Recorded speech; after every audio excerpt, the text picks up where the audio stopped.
Bonsoir à tous nos spectateurs et bienvenue sur le live du Cercle Aristote. Ce soir, nous accueillons Nicolas Klein. Bonsoir. Bonsoir. Nicolas Klein, vous êtes agrégé d'espagnol et vous êtes traducteur et auteur de plusieurs livres, notamment de Rupture de banc en 2017, publié aux éditions Perspectives Libres, et plus dernièrement, Comprendre l'Espagne d'aujourd'hui, manuel de civilisation aux éditions Ellipse. Ce soir, nous vous accueillons pour parler de l'année électorale 2023 en Espagne. La parole est à vous. Très bien, je remercie le Cercle Aristote de m'avoir invité ce soir. J'espère que tout le monde me voit et m'entend bien. Donc je vais effectivement essayer de présenter l'actualité électorale de l'année en Espagne qui sera très chargée. Et puis ce sera aussi l'occasion de faire un point un petit peu de présentation générale des institutions espagnoles, parce que avant de parler des élections, il faut comprendre dans quel cadre institutionnel elles s'inscrivent. Et je pense que ça n'est pas forcément quelque chose de très connu en France, parce que le système institutionnel espagnol est quand même assez différent du nôtre. Donc je vais effectivement commencer par ces rappels un petit peu généraux sur le système électoral et institutionnel espagnol.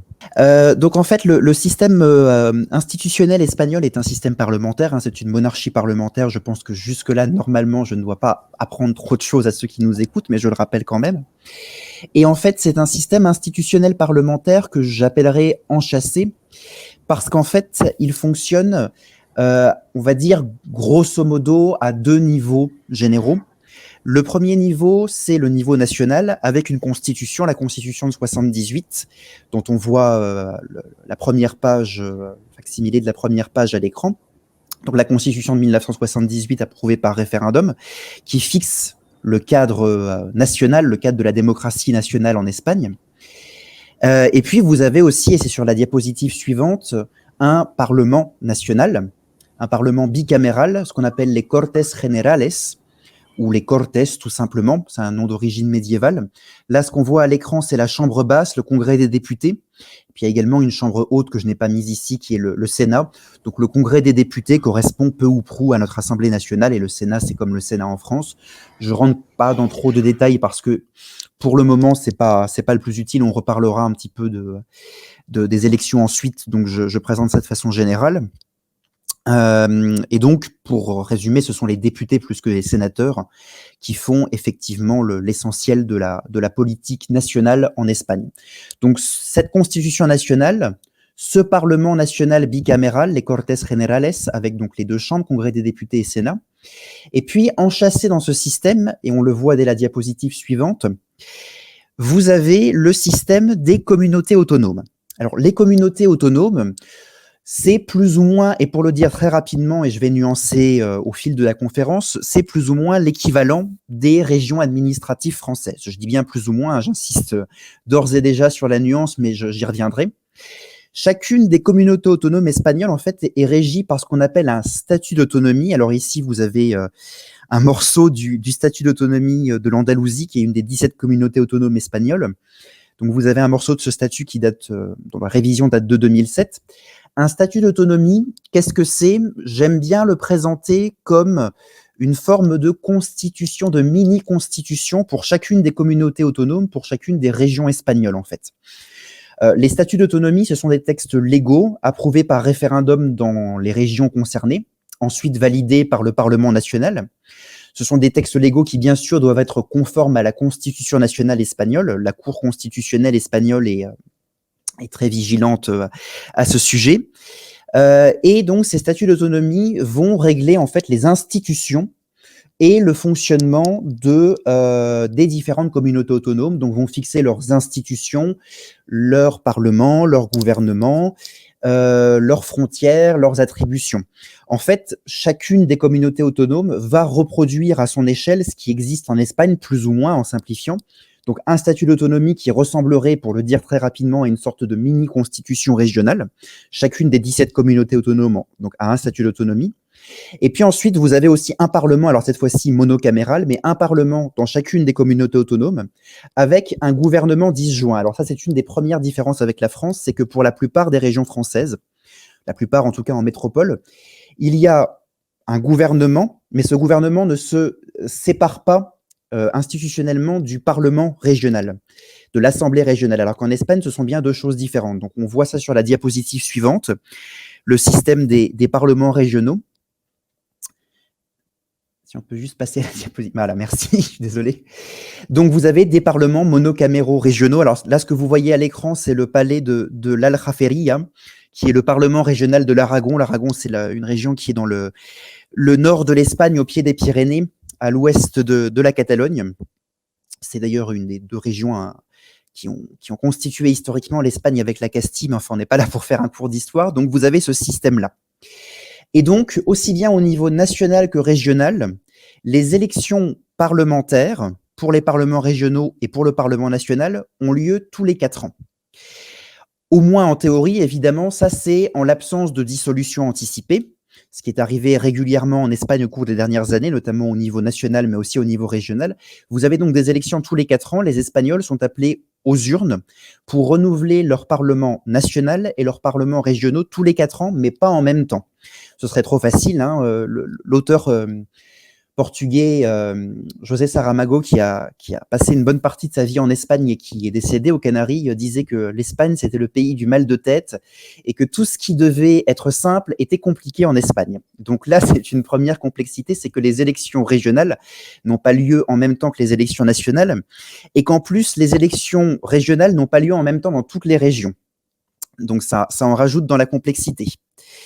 Donc, les Espagnols élisent leurs députés nationaux, l'essentiel de leurs sénateurs nationaux aussi, contrairement à ce qui se passe en France. L'élection au Sénat en Espagne est pour l'essentiel une élection au suffrage universel direct. Il y a une toute petite partie du Sénat qui est au système, qui est un suffrage universel indirect, mais sinon l'essentiel est au suffrage universel direct. Donc, députés et sénateurs nationaux pour l'essentiel, et également leurs députés régionaux. Et donc, c'est une fois que ces députés, aussi bien nationaux que régionaux, sont élus, qu'on peut élire un gouvernement aussi bien national que régional. Ce qu'il faut comprendre, c'est que les Espagnols ne votent pas directement pour un gouvernement, ils votent pour des députés. Et donc, on essaye de voir quelles sont les majorités possibles dans les différentes chambres concernées. Et une fois qu'on trouve une majorité, eh bien, on élit un président du gouvernement national ou régional, et ce dernier forme son gouvernement. J'espère que c'est à peu près clair.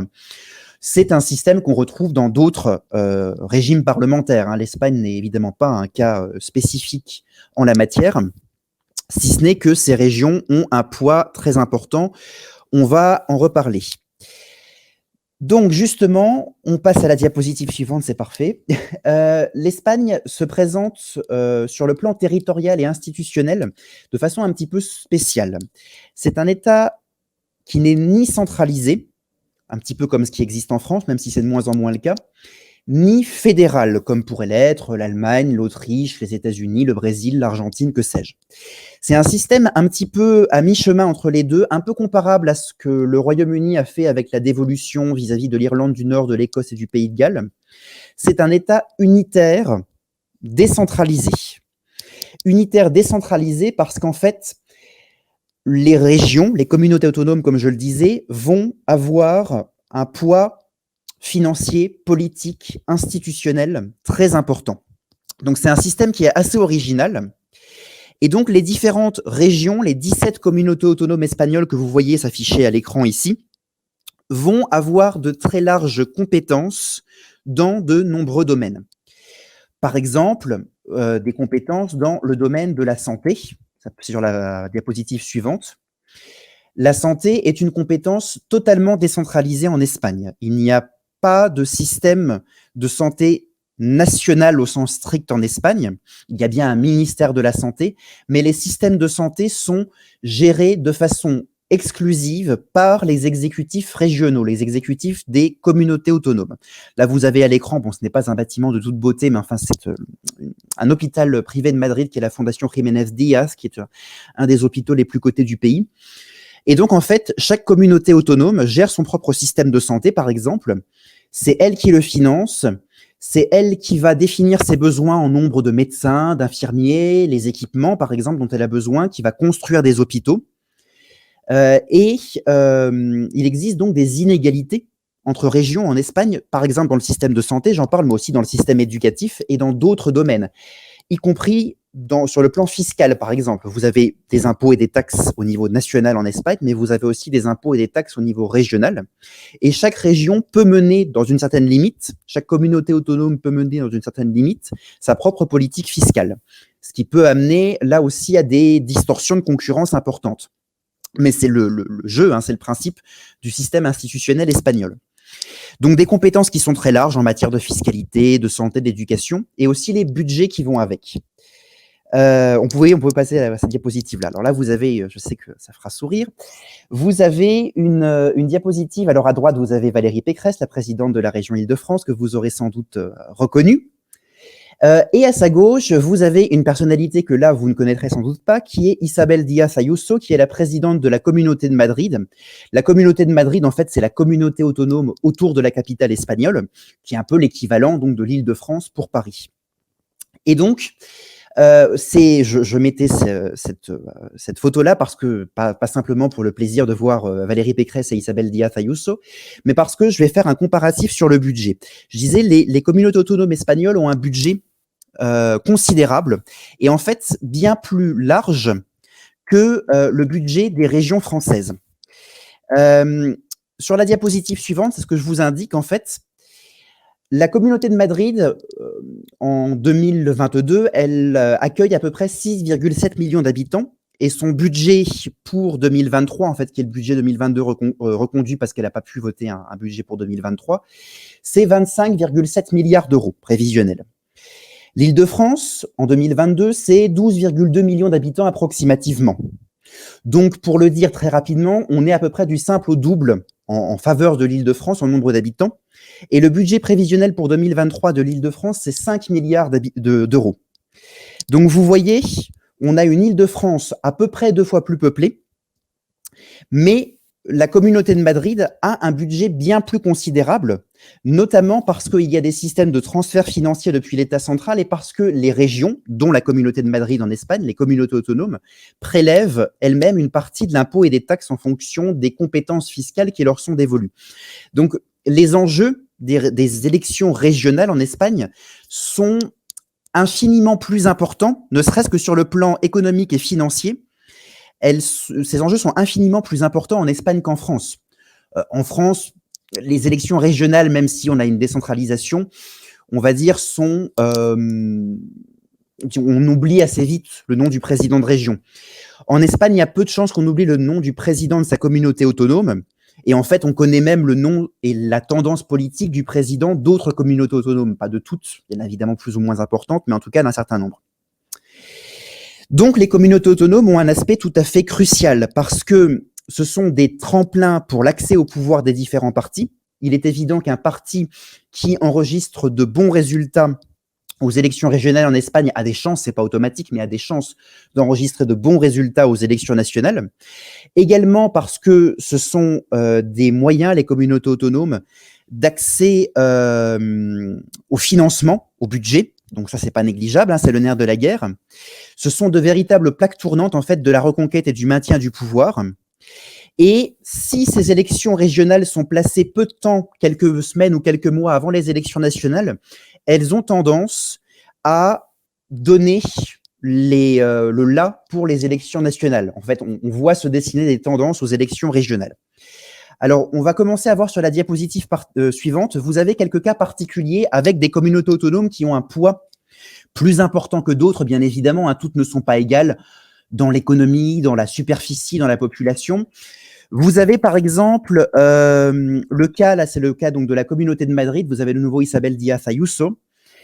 C'est une baronne régionale très puissante. Alors ce qu'il faut savoir, c'est que ça ne tient pas seulement à sa personnalité, simplement la Communauté de Madrid, c'est un petit peu le joyau de la couronne en Espagne. Ça n'est pas la communauté autonome la plus peuplée d'Espagne, la plus peuplée c'est l'Andalousie, mais c'est la plus riche à la fois en PIB total et en PIB par habitant en Espagne. Donc contrôler la Communauté de Madrid, c'est avoir accès aussi à un tremplin financier et politique considérable. Et donc, vous avez cette présidente régionale qui est à la tête de la Communauté de Madrid depuis 2019. Ce qu'il faut savoir, j'en reparlerai, c'est que la Communauté de Madrid est une région à droite traditionnellement. La gauche n'a pas dirigé la Communauté de Madrid depuis 1995, hein, donc la droite l'a toujours dirigée. Vous avez, dans la diapositive suivante, un autre cas particulier bien connu, qui est le cas de la Catalogne.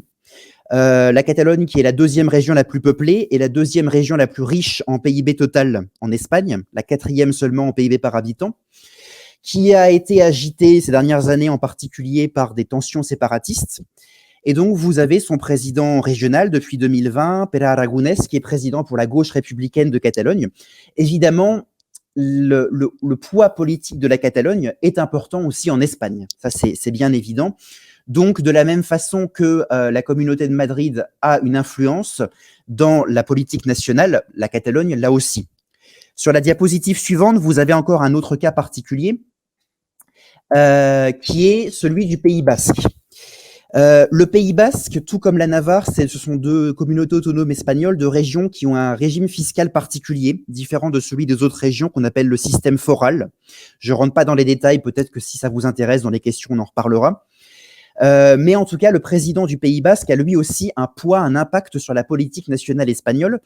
L'actuel président du Pays basque depuis 2012 pour le parti nationaliste basque, c'est Iñigo Urkullu.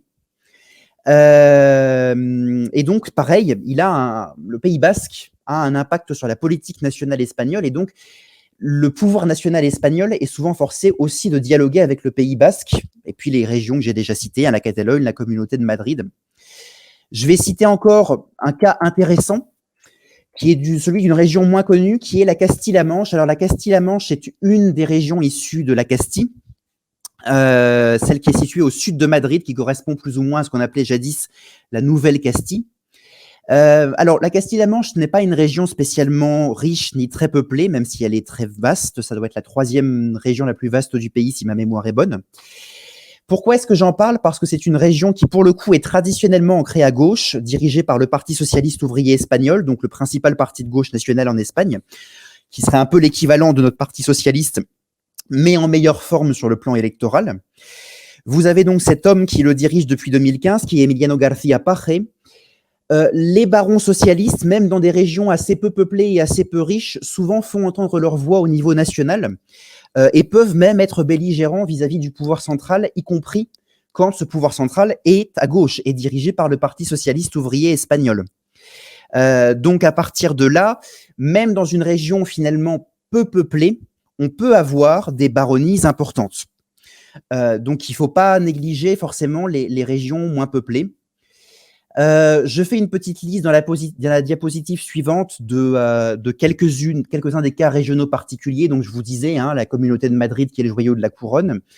La Catalogne avec sa passion triste du séparatisme. Je dis passion triste en riant parce que je trouve que sur ce plan-là, la Catalogne est peut-être la plus espagnole des régions espagnoles. Avec cette passion pour les passions tristes, hein, excusez la redondance. Donc le Pays basque et la Navarre dont je parlais. Vous avez l'Andalousie dont je reparlerai, qui est la communauté autonome la plus peuplée du pays, hein, 8,4 millions d'habitants, faut pas l'oublier. C'est ni la Communauté de Madrid ni la Catalogne qui sont les plus peuplées, mais la Communauté de Madrid. Ou par exemple la Castille et Léon. Alors, vous aviez la Castille-La Manche juste avant, qui est au sud de Madrid. La Castille et Léon est au nord. C'est la région la plus vaste d'Espagne, avec environ 94 000 km², c'est-à-dire à peu près 2 000 km² de plus que le Portugal. La Castille et Léon, sur le plan de la superficie, ça pourrait tout à fait être une région en Espagne. Donc, un pays en Europe, excusez-moi. Donc là, c'est une présentation très générale. Si vous avez des questions plus précises, on fera ça à la fin. On va passer donc cette fois-ci à proprement parler aux élections, au calendrier électoral espagnol, qui va concerner à la fois les régions, les municipalités aussi, j'y reviendrai, et le niveau national. Donc, première partie sur ces élections, c'est effectivement le niveau régional et municipal. Alors, le 28 mai prochain, vous allez avoir des élections municipales dans toutes les communes du pays. Ça, c'est la première chose. Mais vous aurez aussi des élections dans 11 des régions, dans 11 des communautés autonomes espagnoles. Donc, toutes ne vont pas voter en même temps. C'est-à-dire que le 28 mai, vous aurez toutes les régions qui vont voter, sauf la Catalogne, le Pays basque, la Galice, l'Andalousie et la Castille et Léon, qui ont leur propre calendrier. Et il faut rajouter à cela la communauté de Valence, qui est au sud de la Catalogne, qui, elle, ne votera pas le 28 mai, mais votera en avril.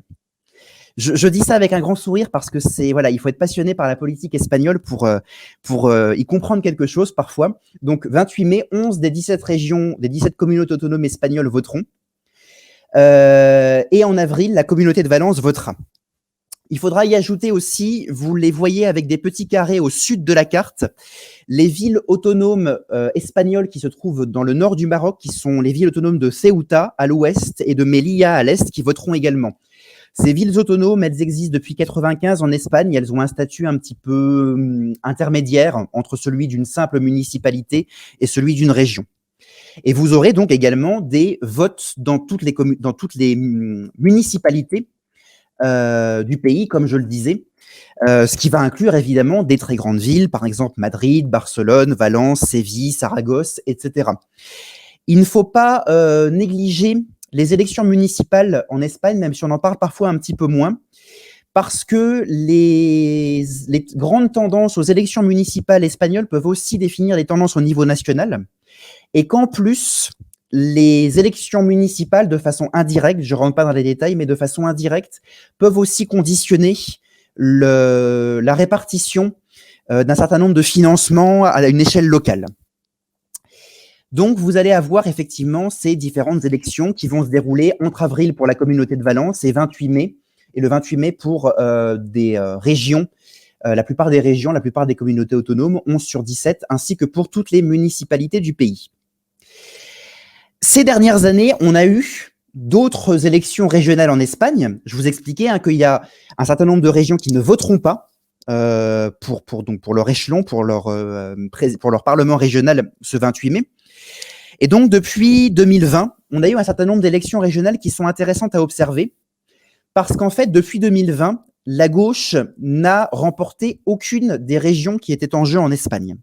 Seule la droite l'a emporté, que ce soit une droite nationale ou une droite de type régionaliste ou séparatiste. Vous avez d'abord eu en 2020 deux régions qui ont voté. Sur la diapositive suivante, j'en parle.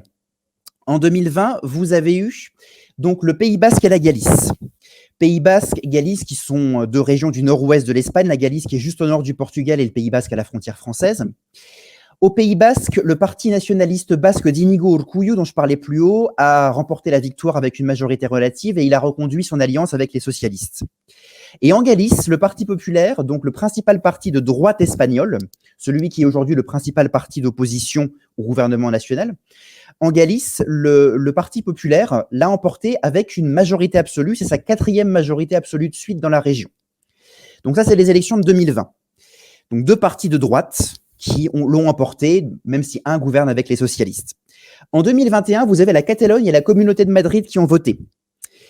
En Catalogne, ce sont certes les socialistes qui sont arrivés en premier, mais ce qu'il faut bien comprendre, c'est qu'en Espagne, comme c'est un système parlementaire dans lequel il faut construire des majorités, et que c'est un système à un tour avec une élection au scrutin proportionnel de liste, vous n'avez pas toujours une majorité absolue parce que vous arrivez en tête. En France, globalement, jusqu'à la dernière élection parlementaire tout du moins, globalement, le système est assez simple et on dégage assez facilement des majorités absolues. En Espagne, que ce soit au niveau régional ou national, ça n'est pas le cas. Il y a un seul tour avec un scrutin de liste proportionnel. Donc en Catalogne, le Parti socialiste ouvrier espagnol est arrivé en tête le 14 février 2001, mais les séparatistes de gauche et de droite se sont alliés et gouvernent. Et les séparatistes de droite ont dominé jusqu'en 2022, avant que se produise une rupture avec les séparatistes de gauche. Je ne reviens pas là-dessus, c'est un petit peu complexe. Pour la Communauté de Madrid, c'est le Parti populaire qui l'a très nettement emporté en 2021. Il n'a pas eu la majorité absolue, mais le Parti populaire, donc la droite classique, a fait alliance avec l'extrême droite de Vox et donc est resté au pouvoir. Et puis en 2022, vous avez eu deux élections de nouveau en Castille et Léon et en Andalousie. En Castille et Léon, le Parti populaire est arrivé en tête avec une majorité relative. Il a fait alliance avec Vox, donc avec l'extrême droite. Et en Andalousie, le Parti populaire a remporté en 2002 une majorité absolue historique. Il n'avait jamais eu une majorité absolue en Andalousie.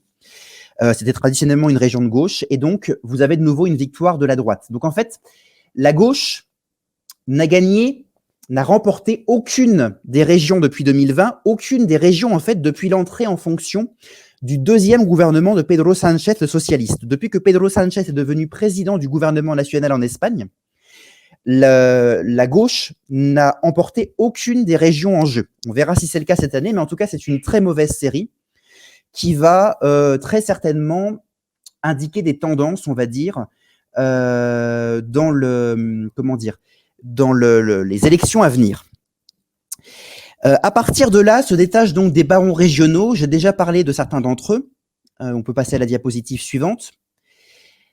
Vous avez par exemple un ancien baron régional qui est Alberto Núñez Feijóo. Alberto Núñez Feijóo, il a été président régional de la Galice, donc à droite, Parti populaire, à droite classique, de 2009 à 2022, et ensuite il est devenu président du Parti populaire national, donc en fait chef de l'opposition au niveau national, en 2022, en avril 2022, à la suite d'un immense scandale interne au Parti populaire, il a emporté la présidence. Et donc, il est en position peut-être pour devenir le prochain président du gouvernement espagnol si la droite parvient à l'emporter au niveau national aux prochaines élections. C'est intéressant son cas parce qu'en fait, c'est quelqu'un qui avait longtemps été pressenti justement pour diriger le Parti populaire national. Il ne cessait d'enchaîner les majorités absolues dans sa région, la Galice. Et donc, ça montre un petit peu aussi le poids que certains barons régionaux peuvent prendre avec des possibles projections nationales. Vous avez un autre cas sur la diapositive donc suivante, ce que j'ai déjà cité plusieurs fois, mais je pense qu'on ne peut pas trop le citer parce que c'est une personnalité politique capitale dans la politique espagnole. Elle était inconnue quasiment du grand public en 2019 et c'est devenu une personnalité incontournable. C'est Isabel Díaz Ayuso, donc de la droite classique du Parti populaire, qui préside la région de la capitale, la Communauté de Madrid, depuis 2019, et qui a vraiment un poids tout à fait considérable. Vous avez encore un autre cas, que je n'ai pas encore cité celui-ci, sur la diapositive suivante, qui est le cas du président régional andalou, Juan Manuel Moreno, qui dirige l'Andalousie depuis 2019. Donc, Parti populaire, également droite classique. Donc voilà, vous avez ces barons régionaux auxquels on peut prêter un ancrage national, une destinée peut-être nationale, même si eux s'en défendent régulièrement. Quels sont les enjeux? Quels sont les grands enjeux partisans, les grands enjeux de pouvoir pour les prochaines élections régionales en Espagne? Vers quoi on semble se diriger, avec toutes les précautions du monde, évidemment? Il existe des régions en Espagne traditionnellement ancrées à gauche, ça n'est pas une originalité, ça existe dans tous les pays. Vous avez le premier cas que vous avez à l'écran qui est la principauté des Asturies. Ça, ce sont les pics d'Europe. La principauté des Asturies, c'est dans le nord-ouest de l'Espagne. C'est à cheval sur les montagnes et l'océan, en fait. C'est entre montagne et océan. Et donc là, vous avez les pics d'Europe dans la principauté des Asturies. C'est une région traditionnellement ancrée à gauche. Il est très douteux qu'elle passe à droite, on va dire. Il y aura peu de suspense. De la même façon, vous avez une autre région sur la diapositive suivante, ancrée à gauche et dont il y a peu de chances qu'elle passe à droite, qui sont les Canaries. Ça, c'est le parc national de Garrajonay aux Canaries. Peu de chance aussi. Il n'y a pas tellement de suspense. On pourrait être surpris, mais il y a a priori peu de suspense. Vous en avez encore une autre sur la diapositive suivante qui a peu de chances de passer de gauche à droite. La gauche devrait la maintenir, qui est la Navarre, au pied des Pyrénées, à l'est du Pays Basque. Ça, c'est le château d'Olite, en Navarre. Pareil, peu de chances que la droite l'emporte, la gauche devrait rester au pouvoir. Et de la même façon, vous avez des régions ancrées à droite. Je vous citais la Communauté de Madrid.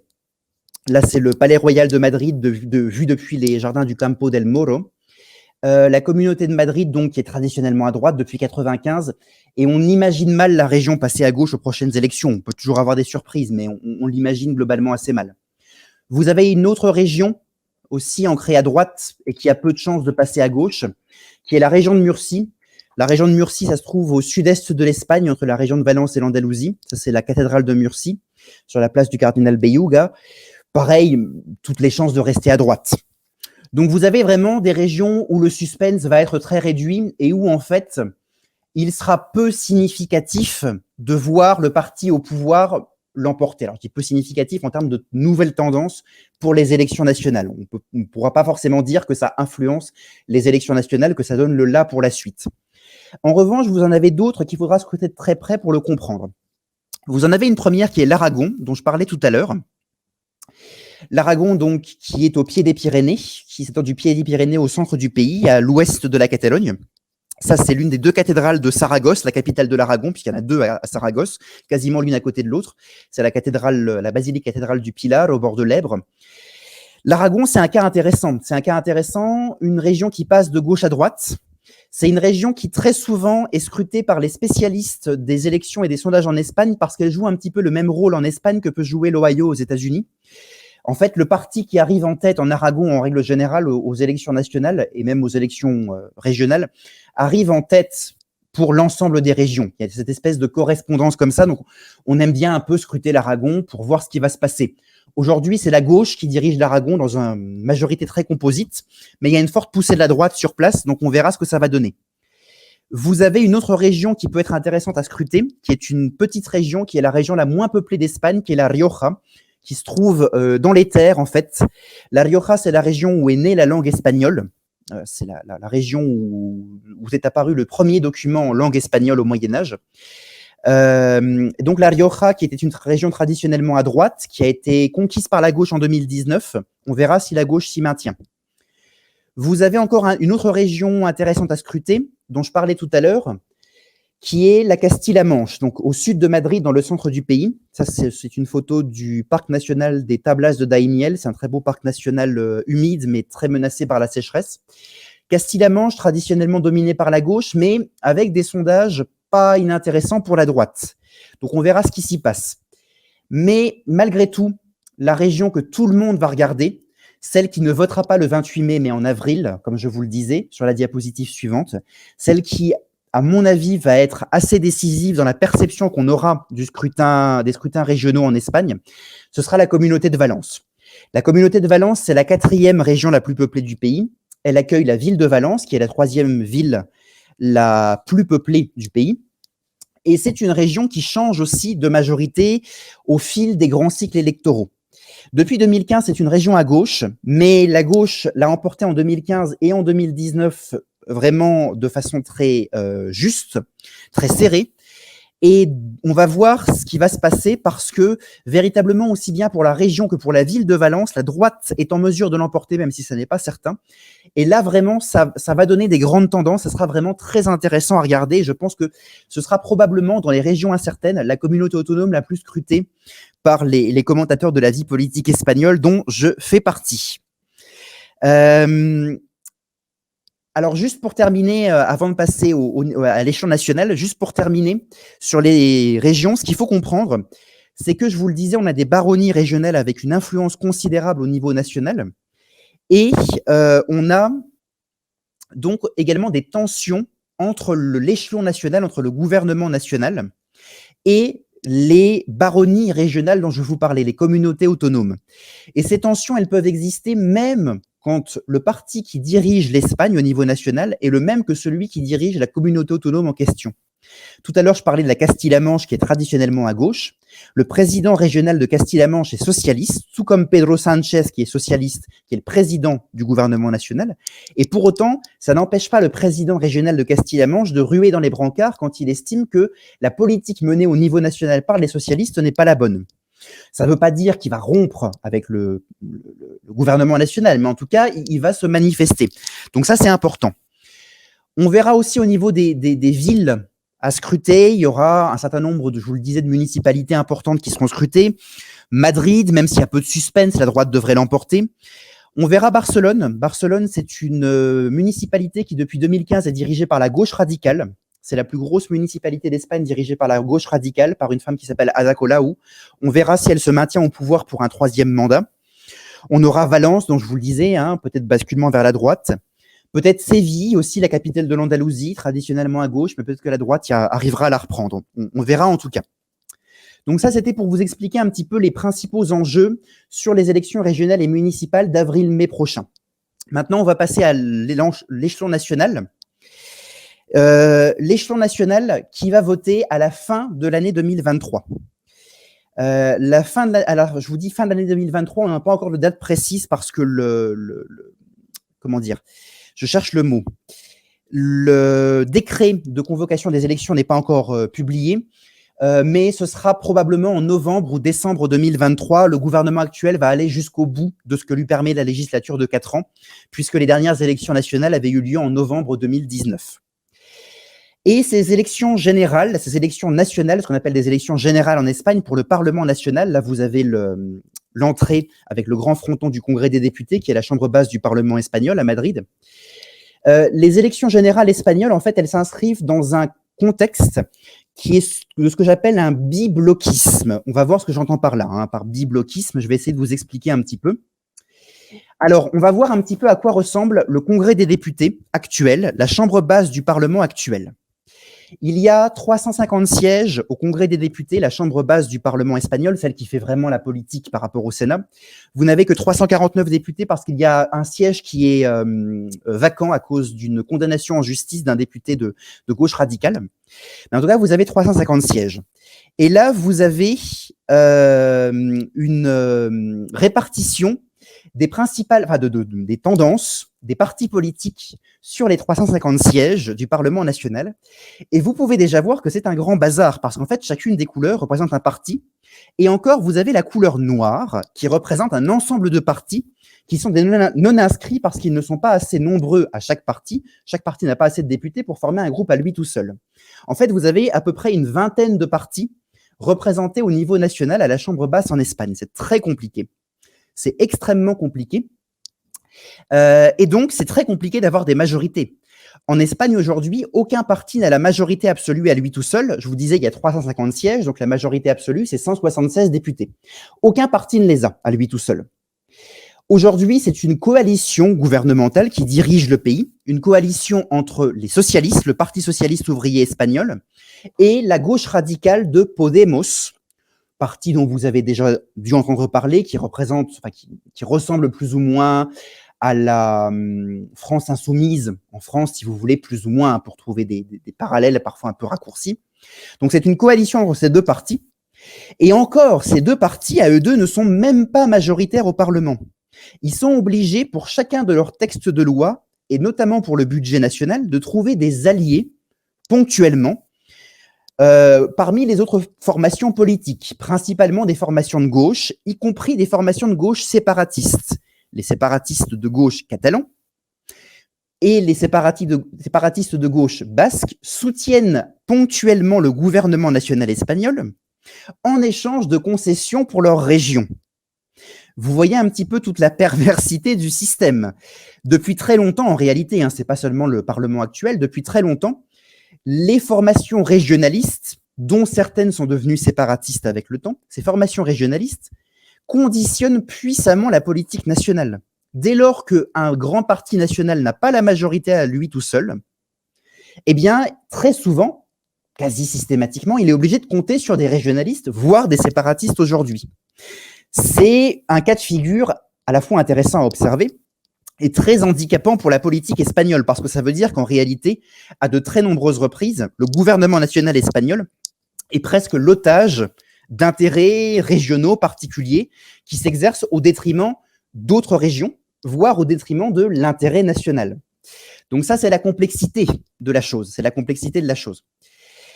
L'actuel président du gouvernement espagnol, je vous en ai parlé à plusieurs reprises et on le voit sur la diapositive suivante, c'est Pedro Sánchez. Donc c'est le secrétaire général du Parti socialiste ouvrier espagnol, si vous voulez. C'est un petit peu le, comment dire, l'Olivier Faure espagnol. Bon, c'est quasiment une insulte pour Pedro Sánchez, si j'ose dire, parce que le Parti socialiste ouvrier espagnol est quand même en meilleure forme sur le plan électoral que le Parti socialiste français. Donc, il dirige le gouvernement espagnol depuis 2018. Il est arrivé au pouvoir à la suite d'une motion de censure qui a renversé son prédécesseur, le conservateur Mariano Rajoy. En Espagne, quand vous avez une motion de censure, c'est ce qu'on appelle une motion de censure constructive. C'est le parti qui a présenté la motion de censure qui occupe le pouvoir. Donc, c'était le Parti socialiste ouvrier espagnol qui avait présenté la motion de censure. Elle a abouti en 2018. C'était la première fois dans l'histoire parlementaire de l'Espagne, tout du moins depuis 1975, qu'une motion de censure aboutissait. Et donc, il est devenu président du gouvernement à ce moment-là. Il est retourné aux urnes en avril 2019. Il n'a pas obtenu de majorité probante en avril 2019. Il a convoqué de nouvelles élections en novembre 2019. Il y a des moments où on vote tous les 6 mois à peu près en Espagne. C'est à peu près délirant. Et il a été réinvesti au début de l'année 2020 au terme de tractations un petit peu compliquées. Donc c'est lui qui dirige le gouvernement espagnol, les socialistes, en alliance avec la gauche radicale, comme je vous le disais, de Podemos, qui fait partie de la coalition. Et donc, on voit comment les deux grands partis traditionnels espagnols, le Parti socialiste ouvrier espagnol à gauche et le Parti populaire à droite, ont depuis quelques années perdu un peu le monopole de leur espace politique respectif. Je vous le disais, Pedro Sánchez est contraint de gouverner avec la gauche radicale. Et encore, c'est même pas suffisant pour avoir une majorité. Tout simplement parce qu'en fait, le bipartisme qui existait en Espagne, comme il existe dans d'autres pays, a beaucoup souffert au cours des années 2010. Il a souffert de la crise économique, de l'impopularité qui s'en est suivie, des scandales de corruption. Et donc, ce bipartisme et cette alternance traditionnelle a dû s'accommoder de nouvelles formations politiques. Et donc, les socialistes ont dû s'accommoder à gauche d'Unidas Podemos, la coalition autour de Podemos, et les socialistes doivent gouverner avec lui aujourd'hui. De même, sur la diapositive suivante, on voit que le Parti populaire, qui est le principal parti de droite espagnol, qui serait un peu comme les Républicains en France, pour simplifier là aussi, doit s'accommoder à droite, dans son espace politique naturel, traditionnel, d'autres partis qui sont ou qui ont été forts. Vous avez à droite sur cette image Alberto Núñez Feijóo, que je vous ai déjà présenté, qui est le président du Parti populaire, le principal parti de droite espagnol. Il doit composer, beaucoup moins maintenant, mais on va dire qu'il doit un petit peu encore composer, avec un parti centriste qui s'appelle Citoyen, qui est dirigé par une femme que vous voyez à gauche à l'écran, qui est Inés Arrimadas, qui dirige le parti depuis 2020.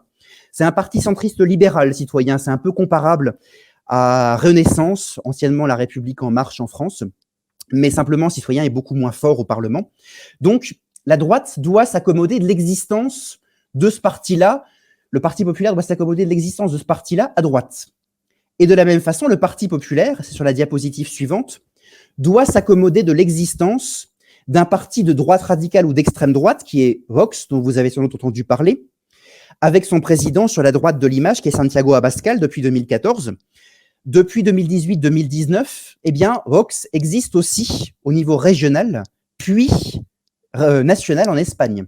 Et donc, il occupe aussi une partie du spectre politique à droite en Espagne, alors que traditionnellement, le Parti populaire était quasiment tout seul dans cet espace politique. Donc, vous voyez une remise en cause relative, mais une remise en cause quand même du bipartisme politique traditionnel. C'est dans ce cadre-là que, à mon avis, on peut comprendre ce que j'appelle le bibloquisme. Alors, le bibloquisme, ça commence par ça, ce que vous avez à l'écran. À gauche, vous avez le président du gouvernement espagnol, Pedro Sánchez, que je vous ai déjà présenté, socialiste. Et à droite, qui lui serre la main, vous avez Pablo Iglesias, qui a été deuxième vice-président du gouvernement de 2020 à 2021 et qui était le secrétaire général de Podemos de 2014 à 2021. C'était un petit peu l'homme fort de la gauche radicale espagnole. Je vous ai dit, le Parti socialiste, depuis les années 2010, est obligé de s'accommoder sur sa gauche de l'existence d'un parti fort, pas aussi fort que lui, mais fort quand même, qui est Podemos, puis tous les satellites qui gravitent autour de lui au sein de la coalition Unidas Podemos. Et donc, le Parti socialiste doit former un bloc de gauche avec Unidas Podemos, mais pas seulement avec Unidas Podemos. Sur la diapositive suivante, vous allez voir un parti politique, tout du moins la représentante d'un parti politique qui est à gauche, qui est classé à gauche, et qui soutient aussi ponctuellement la coalition de gauche au pouvoir. Alors ça, c'est la femme sur l'écran, c'est Merche Izpurua, qui est la porte-parole d'un parti qui s'appelle EH Bildu au Congrès des députés, donc à la Chambre basse. Alors EH Bildu, c'est quoi concrètement? Bildu, ce sont les séparatistes basques de gauche, nommément de gauche. J'ai beaucoup de réticence à les appeler de gauche, mais on va dire qu'ils sont de gauche formellement. Eh bien, comme je vous le disais tout à l'heure, le gouvernement espagnol socialiste et Podemos étant minoritaire au Congrès des députés, il est obligé de négocier à chaque loi, à chaque texte, avec d'autres partis nommément à gauche, dont les séparatistes basques de gauche de Bildu. Et en fait, on voit s'agglomérer au fil des votes, avec parfois des petites différences, mais on voit s'agglomérer au fil des votes un bloc de gauche plus que véritablement un parti unique de gauche. On n'a plus seulement les socialistes, on a un bloc de gauche composite avec les socialistes qui restent la principale composante, mais avec des partenaires plus ou moins réguliers, plus ou moins ponctuels, indispensables. Et donc, on a ce bloc de gauche avec ce type de soutien. Sur la diapositive suivante, vous avez un autre soutien régulier de ce bloc de gauche qui est l'ERC. ERC, en catalan, c'est Gauche républicaine de Catalogne, Esquerra Republicana de Catalunya. Et donc, vous avez à l'écran Gabriel Rufián, qui est son porte-parole au Congrès des députés. Ce sont des séparatistes de gauche, des séparatistes catalans de gauche, qui, en échange de concessions, tout comme les séparatistes basques de droite, en échange de concessions pour leur région, vont soutenir régulièrement ou plus ponctuellement le gouvernement socialiste gauche radicale. Et en fait, ils forment un bloc de gauche qu'on appelle parfois dans la presse espagnole le bloc d'investiture, parce que c'est lui qui a permis à Pedro Sánchez en 2020 d'être réinvesti président du gouvernement. Et ce bloc de gauche, finalement, fait face à un bloc de droite qui est composé du Parti populaire principalement, le parti de la droite classique traditionnelle, mais aussi de Vox, le parti de droite radicale ou d'extrême droite, et ponctuellement aussi de Citoyens, Ciudadanos, dont je vous parlais, qui est le parti centriste et libéral. Donc vous avez cet affrontement de bloc contre bloc qui traduit une polarisation très importante de la politique en Espagne et une polarisation de la société. Et en fait, ça c'est aussi, à mon avis, un enseignement important, si on doit tirer quelques leçons, si j'ose dire, de cette conférence. Un enseignement important de cette conférence, c'est le bloc contre bloc, le bloc dit de gauche contre le bloc dit de droite. Et on a l'impression que ces deux blocs sont étanches et n'arrivent à s'entendre sur quasiment rien, et ont des conceptions radicalement opposées de l'Espagne, ou presque. Il y a quelques points d'accord. Alors, je ne dis pas qu'ils sont forcément négligeables, ces points d'accord, mais ce sont des points d'accord qui occupent très peu l'espace médiatique et politique. Quelques points d'accord, par exemple, sur l'Union européenne. C'est loin d'être négligeable, je ne dis pas le contraire, mais on va très peu parler de ça dans la vie politique et médiatique espagnole, précisément parce que à peu près tout le monde est d'accord là-dessus, mais c'est une des rares choses sur lesquelles on est d'accord. Et encore avec des nuances, bien sûr. La gauche radicale et la droite radicale ont d'autres conceptions de l'Union européenne. Mais sur quasiment tout le reste, on est en désaccord radical sur la politique économique, sur l'unité nationale, sur la politique sociale, sur la culture, sur à peu près tout, en fait. Et donc, on s'affronte constamment. On a une polarisation très forte qui a aussi pénétré la société espagnole. Les Espagnols sont très polarisés, si je puis dire, entre eux, et quasiment irréconciliables sur le plan politique. Donc c'est extrêmement frappant de voir ça. Oui, c'est la dernière diapositive de ma conférence. Cette polarisation, elle a plusieurs conséquences. Encore quelques mots et je terminerai donc sur ma conférence. Cette polarisation, elle a plusieurs conséquences. Donc cette grande tension politique dont je parlais. Et puis aussi, comment dire, l'idée que finalement, si je suis un électeur socialiste, à quelques exceptions près, j'irai voter pour les socialistes. Ils pourront faire la pire des politiques possibles. À cause d'eux, je pourrais me retrouver au chômage. Je caricature à peine. Je pourrais me retrouver au chômage. Ou une de leurs lois pourrait être vraiment très pénalisante pour moi. Mais comme ce sont les miens, comme j'ai toujours voté socialiste, et comme je ne veux surtout pas que la droite arrive au pouvoir, j'irai voter pour eux. Et on peut en dire autant pour la droite. Je caricature un petit peu. Il y a toujours des transvasements de vote, des transferts de vote d'un bloc à l'autre. Mais enfin, on va dire que dans le discours politique et médiatique, c'est ça qui ressort beaucoup. Et c'est source de tension considérable, vraiment considérable en Espagne. Alors, quelques mots pour terminer sur toujours ces élections nationales, puisque là, je vous ai donné un peu le contexte. Élections nationales, je le disais, à la fin de l'année, novembre ou décembre 2023, les Espagnols seront appelés aux urnes pour élire leurs 350 députés, et puis une partie de leurs 266 sénateurs, une grande partie. Ils vont les élire, je le disais, par un scrutin de liste proportionnel à un tour. Donc, il va peut-être être compliqué là aussi de trouver des majorités, on verra. Que disent les sondages aujourd'hui? Avec toutes les précautions qu'on peut avoir sur les sondages, j'ai de multiples préventions à l'égard des sondages, mais ils m'intéressent par ailleurs. Que disent les sondages aujourd'hui? Et que disent-ils finalement depuis à peu près 6 mois? Ils disent à peu près tous la même chose depuis cette période. Ils disent qu'en fait, le bloc de gauche dont je vous parle depuis tout à l'heure a de bonnes chances de perdre les élections de novembre-décembre 2023 au profit du bloc de droite. La question, ce sera de savoir dans quelle mesure est-ce que le bloc de droite aura une majorité absolue confortable ou pas, ou est-ce qu'il devra construire des alliances complexes. Ça restera à voir. Mais c'est ce que disent les sondages aujourd'hui et c'est ce qu'ils disent depuis déjà au moins 6 mois. Et je vous le montrais tout à l'heure, en plus, la gauche n'a conquis aucune région mise en jeu aux élections depuis 2020. Donc son parcours régional électoral depuis 2020 est mauvais. L'année 2023 est encore longue, il peut se passer beaucoup de choses, on verra ce qui se passera éventuellement, mais quoi qu'il en soit, depuis 6 mois et encore aujourd'hui, les sondages donnent le bloc de droite gagnant, on verra ce qu'il en est.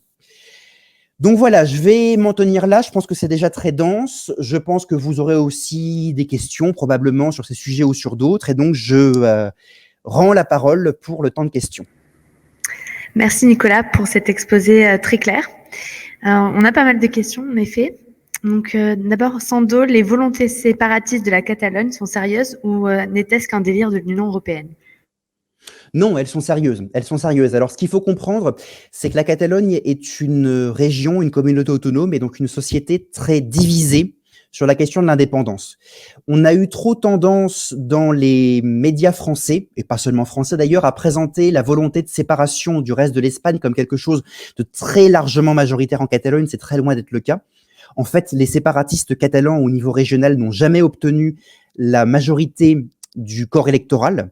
Ils ont pu gouverner grâce au système électoral interne à la Catalogne, qui leur ont donné une majorité au Parlement, mais ils n'ont jamais eu la majorité du corps électoral espagnol.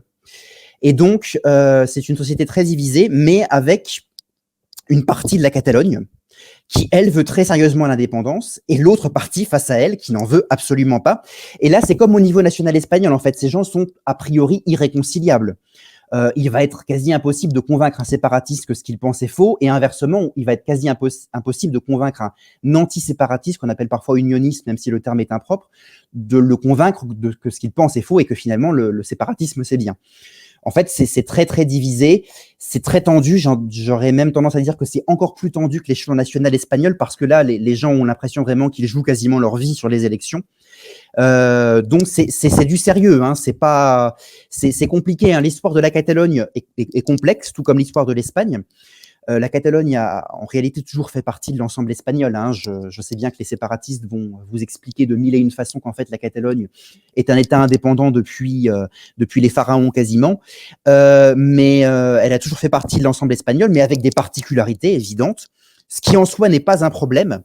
Je tiens aussi à préciser que, en réalité, l'Espagne pourrait tout à fait fonctionner avec ses particularismes régionaux sans séparatisme.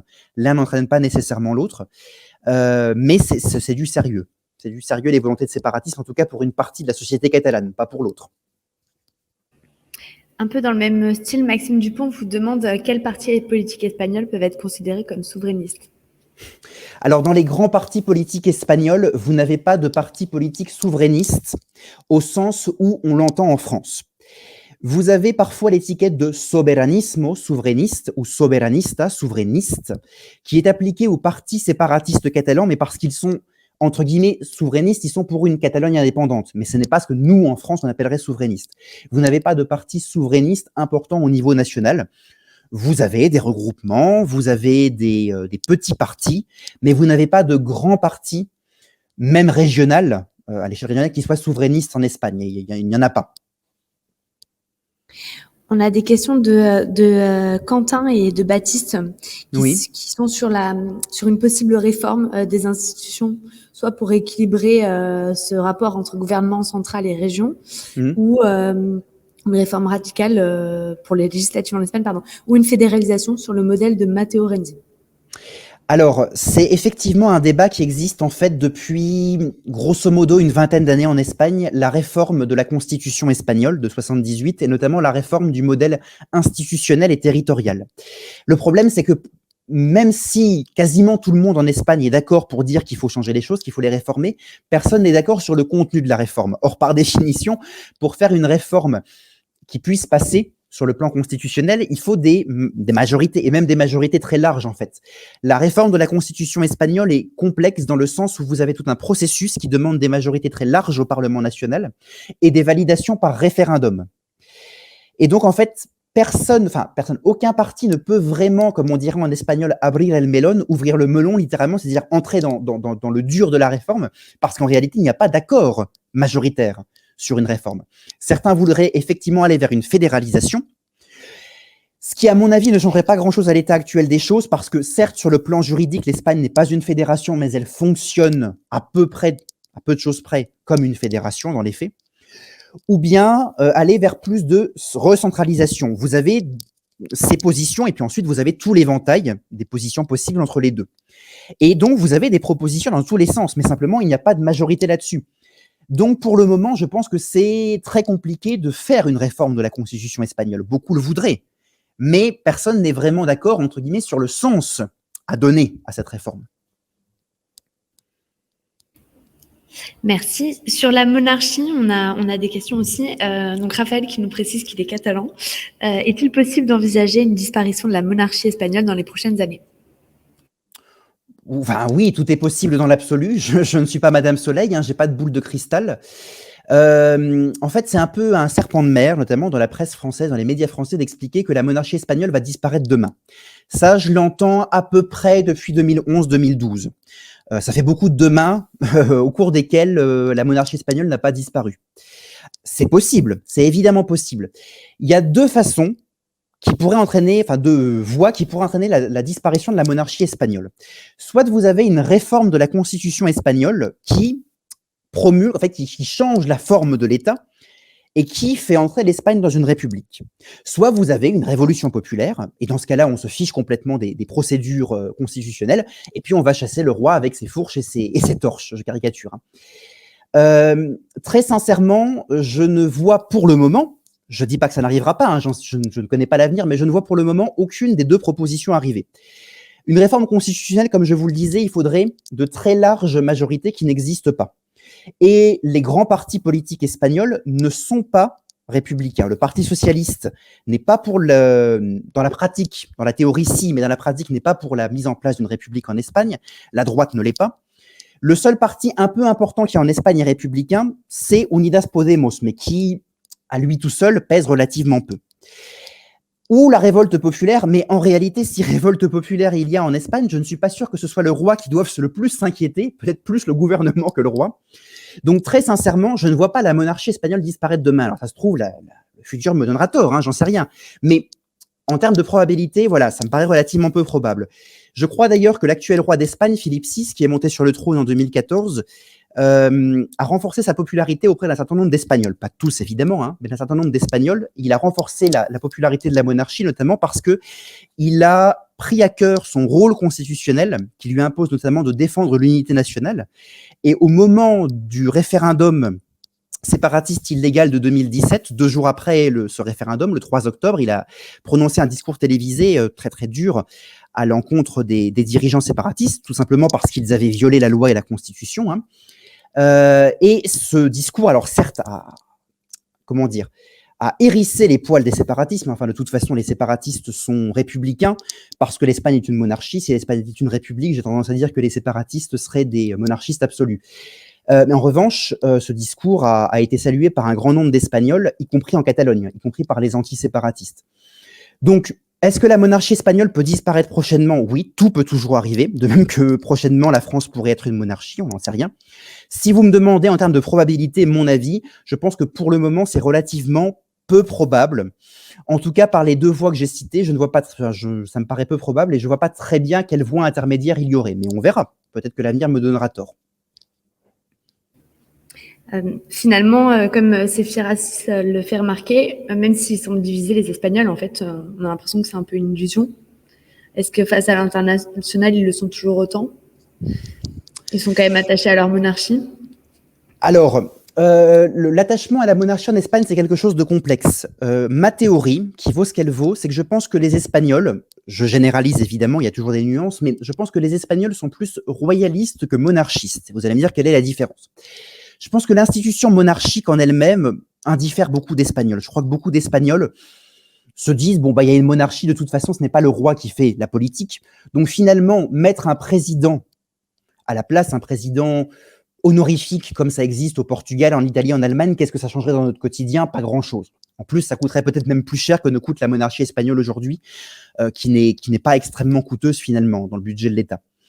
En revanche, les Espagnols, dans leur majorité, bien sûr, sont intéressés par la figure du roi et par ce que fait le roi, parce qu'il renvoie, parce qu'il dit. Les marges de manœuvre du roi dans une monarchie parlementaire sont limitées, bien évidemment, mais la constitution espagnole, comme n'importe quelle constitution, ne peut pas couvrir toutes les possibilités de la vie institutionnelle et politique. Donc elle laisse des marges de manœuvre, un petit peu du para-juridique, si j'ose dire, au roi pour faire des choses, pour dire des choses. Et puis elle lui donne aussi des missions, hein, comme défendre l'unité nationale, par exemple. Et je crois que tout ce que fait Philippe VI dans ce cadre, globalement, il y a toujours des exceptions, hein, mais globalement, pour une majorité des Espagnols, est satisfaisant, voire très satisfaisant. C'est ce que montrent d'ailleurs les sondages sur la monarchie.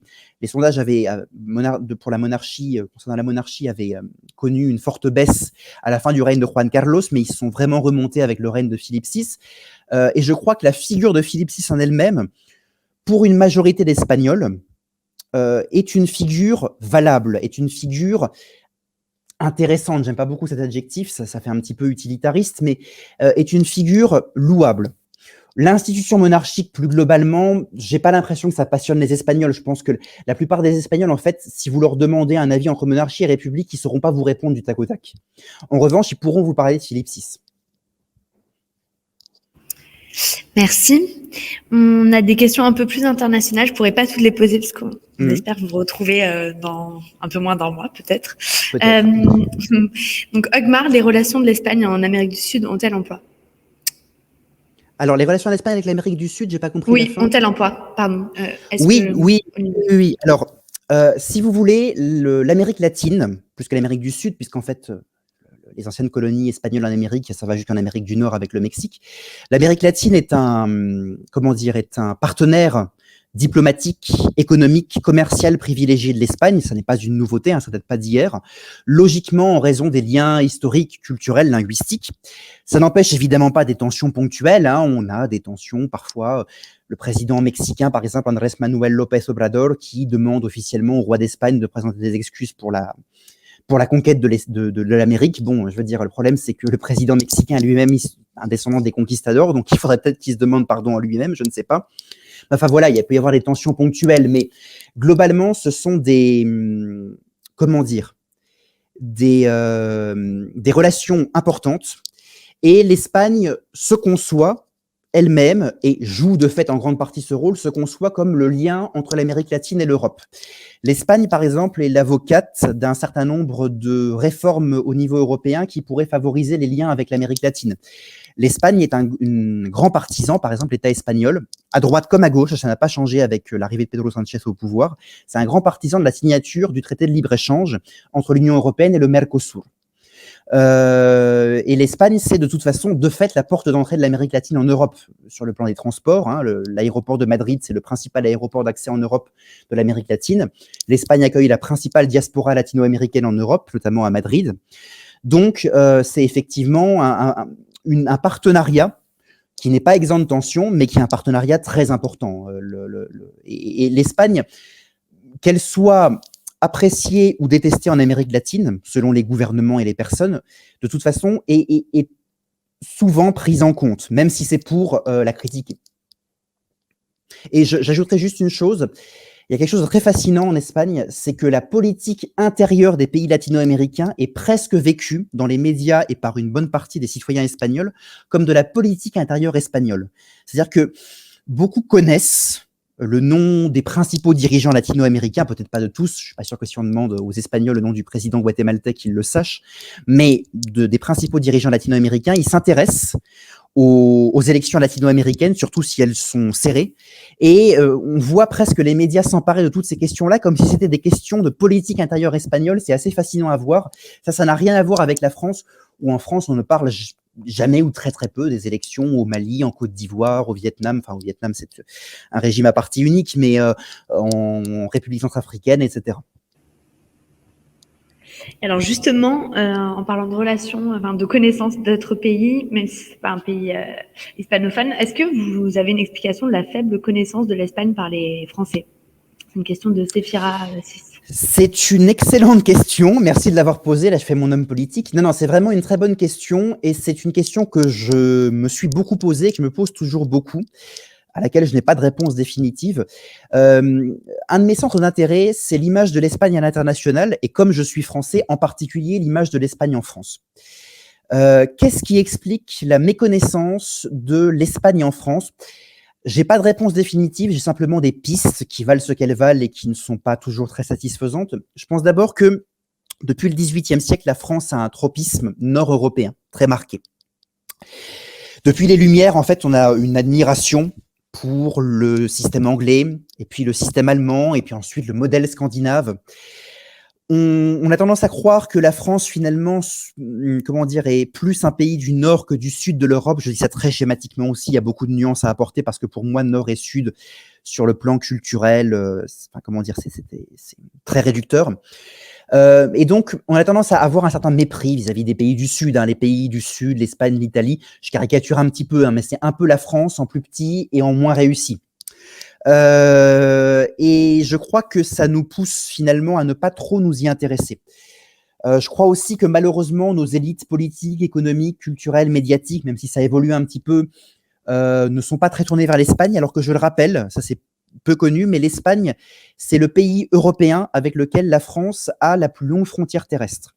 On voit régulièrement passer des cartes là-dessus qui font une erreur, qui en donnent une frontière un tout petit peu plus longue avec la Belgique, mais l'Espagne, c'est bien le pays européen, comment dire, avec lequel la France partage la plus longue frontière terrestre. Et c'est effectivement un pays qu'on connaît assez mal, et je pense que même si ça évolue un petit peu ces dernières années, timidement, je crois que nos élites politiques, culturelles, médiatiques s'y intéressent un petit peu moins. Ça évolue à la faveur de certains changements. Le fait que l'espagnol soit devenu, de fait, la deuxième langue la plus apprise dans notre système éducatif depuis un certain moment déjà. Le succès de la musique en espagnol, même si elle est souvent latino-américaine. Le succès des séries et des films espagnols, je pense que tout ça fait un petit peu évoluer les mentalités. Mais c'est vrai qu'on connaît assez peu et assez mal l'Espagne, et pourtant c'est un partenaire aussi économique et commercial pas du tout négligeable, hein, et un partenaire aussi diplomatique dans des régions comme l'Amérique latine ou le Maghreb. Voilà, j'ai pas de réponse extrêmement satisfaisante à apporter à ça. J'ai réfléchi à la question, j'ai écrit des articles sur la perception de l'Espagne en France, mais je ne peux pas sonder les cœurs et les reins, comme on dit, donc je ne sais pas ce qui cloche avec l'Espagne en France. Et à l'inverse, est-ce que les Espagnols ont une bonne connaissance de la France? Tout dépend ce qu'on appelle bonne connaissance de la France. Je pense qu'on parle bien davantage de la France dans les médias français qu'on ne parle de l'Espagne dans les médias. On parle bien davantage de la France dans les médias espagnols qu'on ne parle de l'Espagne dans les médias français. Je l'ai constaté encore avec l'élection présidentielle de 2022, où les grands journaux, par exemple espagnols, que je consulte au quotidien, ont parlé de cette élection à peu près 4 à 6 mois en amont. Et quand je dis qu'ils en ont parlé, c'est qu'ils ont fait beaucoup d'articles à ce sujet, pas seulement des articles informatifs, mais aussi des articles d'analyse, de fond. Il y avait quand même eu sur la télévision publique espagnole a une chaîne d'information en continu. Il y avait quand même eu sur la chaîne d'information en continu de la télévision publique qui s'appelle TV 24 Horas. Il y avait quand même eu des émissions spéciales de 4-5 heures au soir du premier tour, du second tour de l'élection présidentielle pour les élections législatives. Vous verrez pas ça en France. Pour l'Espagne, c'est très clair. Alors on peut estimer que c'est normal. Bon, j'ai déjà discuté avec des gens qui se disent bah oui, finalement c'est normal. On est la France. Bon, ouais, c'est pas un argument en soi, mais soit. Mais c'est extrêmement frappant. C'est très très frappant. Je sais pas si les Espagnols connaissent très bien la France, mais en tout cas ils en entendent beaucoup plus parler. Ça c'est évident. Avant de vous poser des questions sur votre futur projet, je me permets de remercier nos abonnés. Donc, on a Florian Bébé et Navicil 2781 qui ont pris un abonnement, et Ogma 57 qui est un de nos fidèles abonnés qui a offert un abonnement. Merci à vous. Nicolas, pour terminer, est-ce que vous pourriez nous parler rapidement de votre projet, de votre livre en cours? Oui, alors j'ai un ouvrage, je ne sais pas si ça intéressera beaucoup ceux qui regardent cette conférence, mais j'ai un ouvrage qui doit paraître aux éditions Ellipse au mois de mars ou avril. Je n'ai pas encore la date de publication définitive, qui sera un manuel de vocabulaire français-espagnol, puisque j'enseigne par ailleurs l'espagnol en classe préparatoire aux grandes écoles. Même si ce soir, je tiens à le préciser, au cas où il y aurait des questions, je m'exprime en mon nom propre, évidemment pas en tant que professeur. Je préfère le préciser. Mais donc voilà, ce manuel de vocabulaire sortira aux éditions Ellipse au mois d'avril ou de mars. Je me permets juste une toute dernière remarque, quelque chose qui me fait sourire. Je viens de voir dans les commentaires de la conférence quelqu'un qui dit, et je l'ai déjà lu et entendu, que l'Espagne est le proxy de l'Allemagne pour faire des coups bas à la France. J'aime beaucoup cette opinion. J'aime beaucoup cette opinion, elle est très drôle. Éric Zemmour disait ça, par exemple, je l'ai beaucoup entendu chez lui, alors qu'en plus, il ne connaît à peu près rien à l'Espagne, et que quand il en parle, il dit ânerie sur ânerie. C'est quelque chose qui, pour moi, n'a pas trop de sens. Ça ne veut pas dire grand-chose. Que l'Espagne ait déjà eu des tensions et encore des tensions avec la France et qu'on ait des choses à reprocher à l'Espagne, que l'Espagne ait des choses à nous reprocher, ça évidemment. Mais je ne crois pas du tout que l'Espagne soit le proxy de l'Allemagne pour faire des coups bas à la France. D'ailleurs, je crois souvent que quand l'Espagne a tenté des alliances avec l'Allemagne, c'est d'abord parce que la France l'a envoyé balader. C'est souvent ça, ces dernières années. C'est quand la France a dit à l'Espagne, vous êtes bien gentil, mais une alliance avec vous, ça ne nous intéresse pas, que l'Espagne, bah, du coup, a cherché un autre allié en Europe. Donc, quelque part, si ça peut nous permettre de réfléchir un petit peu, je pense que ce serait bien aussi, quoi. Merci pour ce moment que vous nous avez consacré. Merci à vous, et puis merci à tous les téléspectateurs, enfin, je sais pas comment il faut dire. Auditeurs, téléspectateurs, Twitchers peut-être, je ne sais pas. Merci Nicolas, bonne soirée à tout le monde et à bientôt.